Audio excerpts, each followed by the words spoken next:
Good morning friends, जैसा कि आपने थंबनेल को देख लिया होगा, हम इस टीचिंग एप्टीट्यूड की एक कंप्लीट सीरीज स्टार्ट कर चुके हैं। आप प्लेलिस्ट कह सकते हैं। पहला वीडियो हम शूट कर चुके हैं, सेकंड वीडियो हम शूट करें। सेकंड वीडियो हम डिस्कस करेंगे लेवल ऑफ टीचिंग। टीचिंग के कितने लेवल होते हैं, उन लेवलों को डिस्कस करेंगे विद एग्जाम्पल।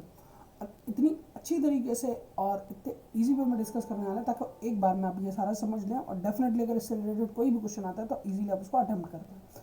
तो ये चलिए स्टार्ट करते हैं। Memory level of teaching. Level of teaching होते हैं तीन लेवल होते हैं टीचिंग के। तो उन तीनों लेवलों को डिस्कस करेंगे। सबसे पहला लेवल होता है मेमोरी लेवल। लिखा है the memory level is the most basic level of teaching. At this stage focus on rote memorization. जो टीचिंग लेवल का जो पहला लेवल होता है जिसको मेमोरी लेवल कहते हैं, ये जो यूज़ किया जाता है वो अर्लियर स्टेज पे यूज़ किया जाता है, जब बच्चों को हम स्टार्टिंग में स्कूलिंग के लिए भेजते हैं। जिसमें आपने अक्सर कर नोटिस किया होगा, स्कूलिंग में क्या कराया जाता है, 10 बच्चे बैठे, एक बच्चा खड़े होकर टेबल बोलना स्टार्ट करता है, उसको रटवाने की कोशिश करता है या मेमोराइज कराने की कोशिश करता है। फिर कुछ खड़े होंगे, वो भी सेम यही करेंगे। बोर्ड पे भी कुछ बना दिया जाएगा, उसको भी टीचर्स देख देख के पढ़ाएगी, मेमोराइज कराएगी। मतलब इस पर कंप्लीट जो फोकस रहता है रोट मेमोराइजेशन पर होता है मेमोरी लेवल में। ठीक है। Of the fact information, teachers play dominant role, student are expected to retrain recall the information। वही आपको दिया जाता है, उसी में आपको रीट्रेन किया जाता है, उसी इंफॉर्मेशन को बार बार रिकॉल करने के लिए बोला जाता है। जैसे कि ए से जेड तक ABCD हुआ, टेबल हुआ, काउंटिंग हुआ, ये सारे रिकॉल करने के लिए बोला जाता है। This is level emphasise the repetition, बार बार रिपीट कराया जाता है। और fact does not require deep understanding, critical thinking and often use the implementary education. यहाँ कुछ चीज़ें जो रिक्वायर्ड नहीं होती। सबसे पहला डीप अंडरस्टैंडिंग, क्रिटिकल थिंकिंग, ये दोनों रिक्वायर्ड नहीं होती है। कंटेंट हिंदी इंग्लिश में दोनों में मैंने इसीलिए प्रोवाइड किया ताकि आप इजीली इसको पढ़ लें, क्योंकि हिंदी मीडियम इंग्लिश मीडियम दोनों लोग पढ़ सकते हैं स्टूडेंट इस वीडियो से कंटेंट को। चलिए आगे बढ़ते हैं नेक्स्ट वीडियो की ओर। अब इसके मेमोरी लेवल के 3 लेवल और होते हैं जिसको बोलते हैं पैडागॉगी, ठीक है, एंड्रागॉगी, यूटागॉगी। पैडागॉगी मेमोरी लेवल से होता है, अंडरस्टैंडिंग लेवल और रिफ्लेक्टिव। इसको हार्बिट्री, मॉरिस और हंट ने डेवलप किया। इन तीनों लेवल को खत्म होने के बाद हम इन तीनों को भी इन डिटेल पढ़ेंगे। इनसे भी क्वेश्चन पूछ लिया जाता है। पैडागॉगी क्या होता है, एंड्रागॉगी क्या होता है, यूटागॉगी क्या होता है। चलिए स्टार्ट। ठीक है, अब जो हमने मेमोरी लेवल पढ़ा था उसके कुछ की पॉइंट्स है, की फीचर्स है जो काफ़ी ज़्यादा इंपॉर्टेंट, उनको भी एक बार देख लेते हैं। टीचर सेंटर्ड, कल हमने वीडियो में पढ़ा था, उसमें मैंने बताया था कि टीचर सेंटर्ड होता क्या। फिर एक बार मैं दोबारा रिपीट कर देता हूँ। अगर आप टीचर सेंटर्ड विद एग्जांपल समझना चाहते हैं तो इस वीडियो में मैं पहली वाली वीडियो का लिंक डाल दूंगा, तो आप उस वीडियो को कम्प्लीटली देख लीजिए, तो आप समझ जाएंगे टीचर सेंटर्ड का होता क्या। देखिए, हमारी स्कूली जो एजुकेशन होती है वो दो, मतलब कंप्लीट जो एजुकेशन होती है वो 2 तरीके से होती है, टीचर सेंटर्ड, एक student centred. Teacher centred play way LKG से लेकर 12 तक की जो एजुकेशन होती है वो कंप्लीट टीचर सेंटर्ड होती है। टीचर सेंटर्ड का मतलब होता है इन पूरी एजुकेशन के जो सेंट्रल पॉइंट होता है वो टीचर ही होता है। टीचर सेंट्रल पॉइंट इसीलिए होता है क्योंकि किसी भी तरह की अगर इन्फॉर्मेशन है, किसी भी तरह का आप में कोई डेवलपमेंट होता है तो उसका डायरेक्टली रिस्पॉन्सिबल होता है टीचर। क्योंकि आपके अंदर तब क्रिटिकल थिंकिंग या इंडिपेंडेंट थिंकिंग जैसी चीज़ नहीं होती है, तो आप टीचर पे ही डिपेंड होते हैं। तो इसीलिए इसको टीचर सेंटर्ड एजुकेशन बोला जाता है। ठीक है। दूसरा होता है सेल्फ डिपेंडेंट, यानी आप जब जैसे ही 12th क्लियर करते हैं, ग्रेजुएशन की तरफ जाते हैं, तो आप सेल्फ डिपेंड हो जाते हैं, यानी अडल्ट की कैटेगरी में आते हैं। तो इसीलिए वो उसको बोला जाता है self depend teaching, sorry self depend learning. ठीक है, आगे बढ़ते हैं। लिखा है teacher provide the information, student memorize, मतलब टीचर इंफॉर्मेशन प्रोवाइड, स्टूडेंट उसको मेमोराइज करेगा। ठीक है। लिखा है rote learning, focus on memorizing fact rather than understanding the concept.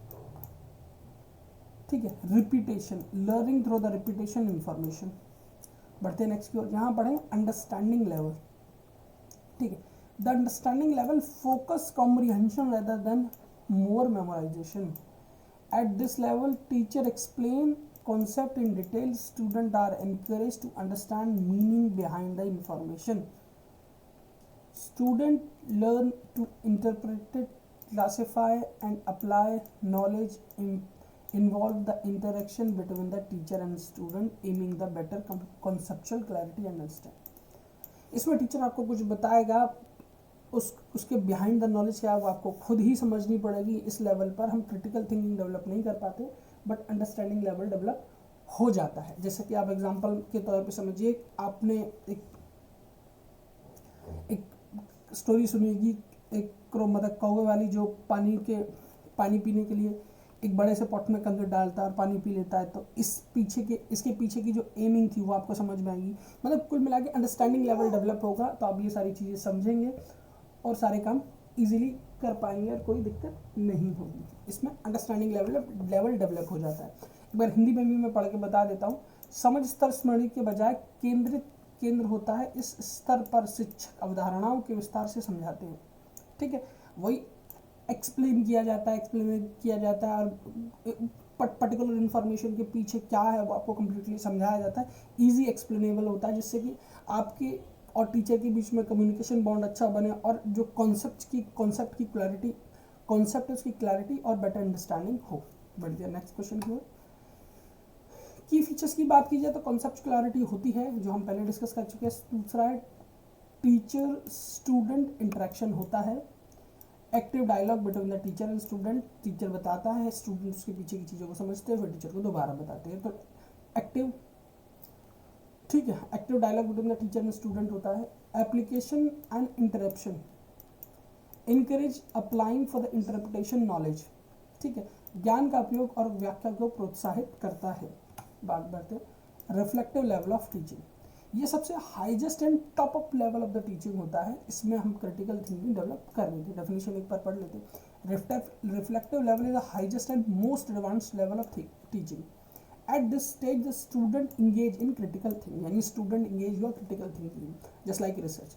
जो भी इस वीडियो को देख रहे हैं क्रिटिकल थिंकिंग डेवलप हो चुकी है। आप पीएचडी की प्रिपरेशन करें तो वहाँ ये सारी चीज़ें आपके अंदर ऑलरेडी डेवलप हो चुकी है।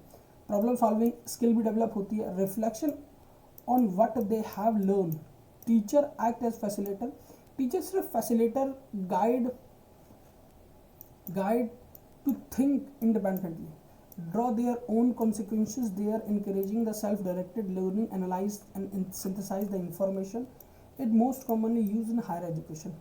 ये लाइन लास्ट वाला स्टेप जरूर देखिए, in it's commonly use in higher education, यानी हम सब हायर एजुकेशन में तो critical thinking, problem solving skill, self directed learning, analyze and synthesize of information, ये सारे जो पॉइंट्स हैं वो हमारे अंदर डेवलप हो चुके हैं। यहाँ हमारे पास जो टीचर होता है वो फैसिलिटेटर या गाइड के फॉर्म में ही काम करता है, बाकी टीचर का ज़्यादा रोल नहीं होता। हम जितनी भी चीज़ें करते हैं वो सेल्फ डायरेक्टेड होके करते हैं, ताकि किसी तरह का जो भी हम डिसीजन लेते हैं वो सब हमारे ही होते हैं। बढ़ते हैं नेक्स्ट पॉइंट की ओर। अब की फीचर्स देख लीजिए। क्रिटिकल थिंकिंग जो मैंने आपको बताया था, student develop the ability of critical analysing the problem solving, ठीक है, independent learning, focus on self directed learning and reflection, problem solving skill, encourage student to solve complex problem using their knowledge।